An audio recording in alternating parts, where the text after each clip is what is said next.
प्रधानमंत्री नरेंद्र मोदी ने बीजेपी में कार्यकर्ताओं को संबोधित करते हुए कर्नाटक में क्या कुछ कहा। Nation one ration card supreme court को हुक्म करना पड़ा। क्यों? क्योंकि डबल इंजन सरकार उस राज्य में नहीं थी।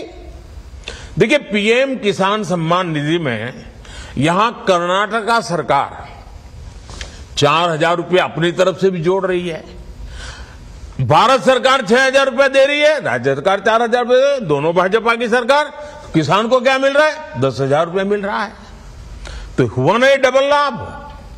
आप देख रहे हैं कि बीते 9 वर्षों में भारत दुनिया भर के निवेशकों के लिए महत्वपूर्ण केंद्र बना है।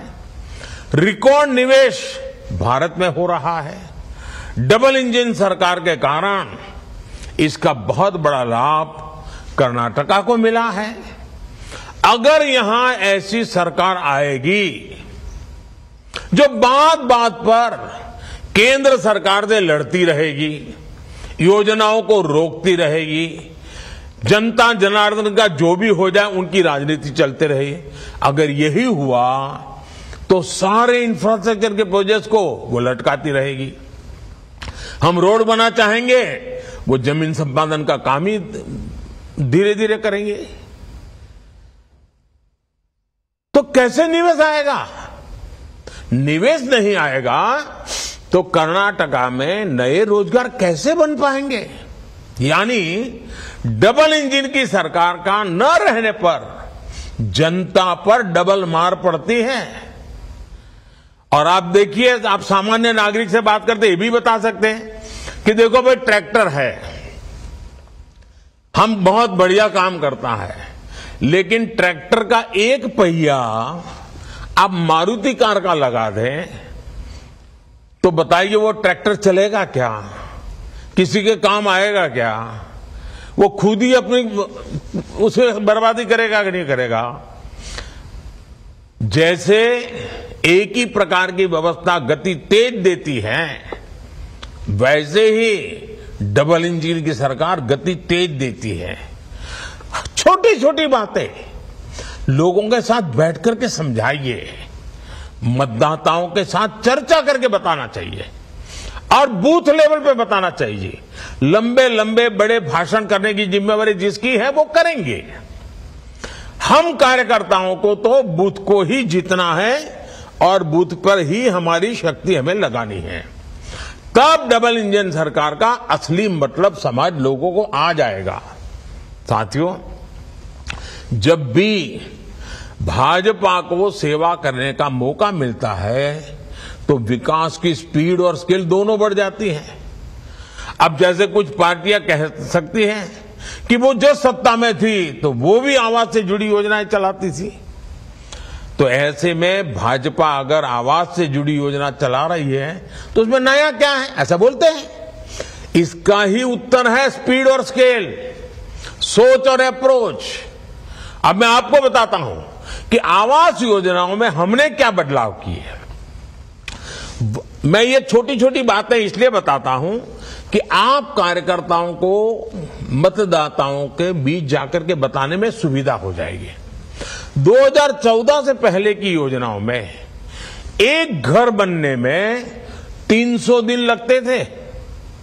अब हमारी योजना में 100 दिन से भी कम समय में घर बन जाते हैं। पहले घर का आकार 20 वर्ग मीटर होता था, अब घर का आकार 25 वर्ग मीटर होता है। पहले की योजना में एक घर को 70-75 हजार रुपए की मदद दी जाती थी। अब यह मदद 1,30,000 रुपए यानी करीब करीब डबल कर दी गई है। इससे भी बड़ी बात यह है कि ये पैसे अब सीधे लाभार्थी के बैंक अकाउंट में भेजे जाते हैं। कोई बिचौलिया नहीं, कोई कट की कंपनी नहीं।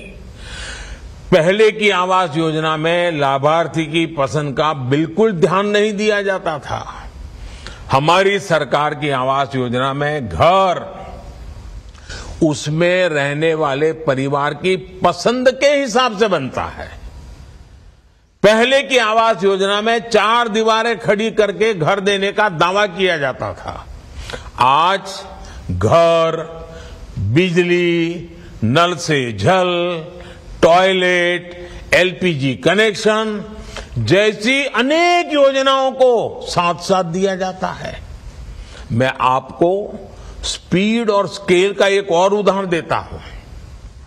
देश में देखिए हेल्थ कितना महत्वपूर्ण विषय है, आरोग्य कितना महत्वपूर्ण विषय, लेकिन कैसे हाल रहा।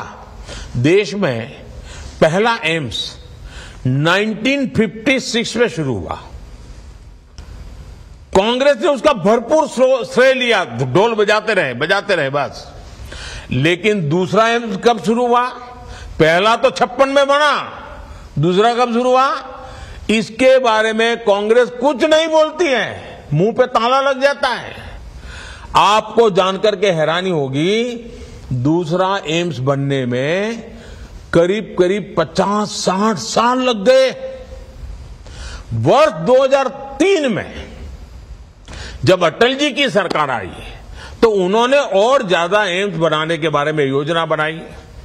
ये योजना स्वास्थ्य सेवाओं और मेडिकल शिक्षा में क्षेत्रीय असंतुलन को दूर करने के लिए बनाई। इस योजना को भी यूपीए सरकार ने ठंडे बस्ते में डाल दिया। बहुत ज्यादा मांग बढ़ने और देश की जनता की मांग करने पर आधे अधूरे मन से काम किया गया। किसी तरह 2014 तक देश में एम्स की संख्या बढ़कर के 7 पहुंची। याद रखो, यानी 60 साल में एम्स की संख्या 1 से बढ़कर 7 हुई। लेकिन अगले 9 वर्षों में जब हम आए तो हमने देश में एम्स की संख्या को 3 गुना बढ़ा दिया। अब बताइए, डबल इंजन सरकार की ताकत है कि नहीं है? अब देश में 7 नहीं 20 एम्स है, 20। इसके साथ ही देश में 3 नए एम्स पर तेजी से काम भी चल रहा है। यही हाल देश में मेडिकल कॉलेजों का भी था। आजादी से लेकर 2014 तक देश में मेडिकल कॉलेजों की संख्या 380 थी, 400 से भी कम। हमें आने के बाद पिछले 9 साल में देश में मेडिकल कॉलेजों की संख्या 600 से भी ज्यादा हो चुकी है। भ्रष्टाचार के खिलाफ लड़ाई में भी पहले और अब में बहुत बड़ा फर्क है। कांग्रेस ने भ्रष्टाचार मिटाने में कोई रुचि नहीं दिखाई, क्योंकि वो खुद ही भ्रष्टाचार का सबसे बड़ा स्रोत रही है। वर्ष 2014 के बाद करप्शन से लड़ाई में कितना तेजी आई है, ये पूरा देश देख रहा है। जनधन, आधार और मोबाइल का जो त्रिशूल है ना, इस त्रिशूल ने भ्रष्टाचार पर बहुत बड़ा वार किया है। डायरेक्ट बेनिफिट ट्रांसफर ने देश के 2,75,000 करोड़ रुपए, याद रखिए 2.25 लाख करोड़ रुपए जो चोरी होते थे, गलत हाथों में चले जाते थे, भ्रष्टाचार होता था, वो पैसे बचा लिए गए, जो आज गरीबों के, देश के युवाओं के काम आ रहे हैं। ये जनता के वो पैसे हैं जो बिचौलियों की जेब में चला जाया करते थे।